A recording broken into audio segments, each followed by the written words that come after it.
Matthew says, sorry, Andrew, associating with the felon is an unsub for me. Nick's not a felon. It's not a felon. Won't be a felon as long as he does his parole as instructed by the court. But he says, associating with the felon, what was it? Is an unsub for me. That's fine. Everybody's entitled to make their own choices. Yeah, law self-defense member Zakuza says, Nick isn't a felon unless he wants to be. Yeah, so for those who don't know, I mean, it's really Nick's story to tell, but he's told it. I'll just paraphrase it. About a year or so ago, Nick got tangled up in drug charges, illicit drug charges. And it's been a year-long process. And just last Friday, he had a sentencing. And the sentencing is essentially 5 years of probation. Now, he was found, well, he pled guilty to the drug charges. But he was not sentenced in the sense of the verdict was not entered, so it's not a guilty. It's not a finding of guilt for criminal record purposes yet. You're found guilty by the jury, and then there's a separate step. The judge has to enter that verdict for it to count. What the judge has done here, what they often do, especially for a first offender, is they say, "Well, I'm not going to enter the verdict. I'm going to give you 5 years of parole." Which means stuff like no drugs and alcohol, no drugs, obviously, but no alcohol.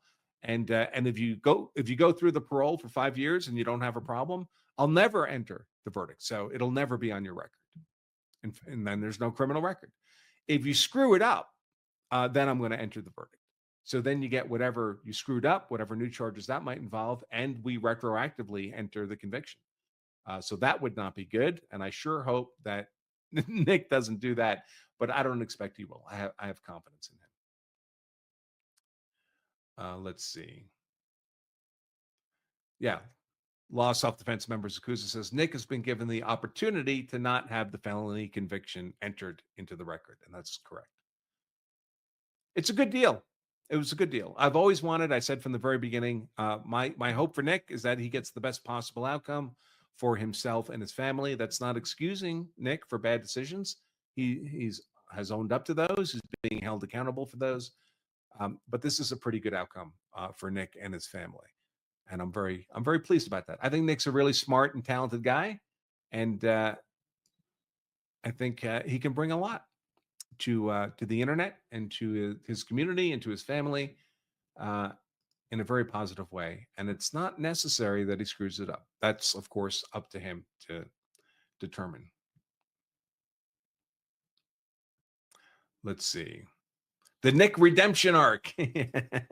I hope so. I believe in redemption. That's why I'm co-streaming with Nick. Although there a number of you are unhappy with me about that, but that's fine.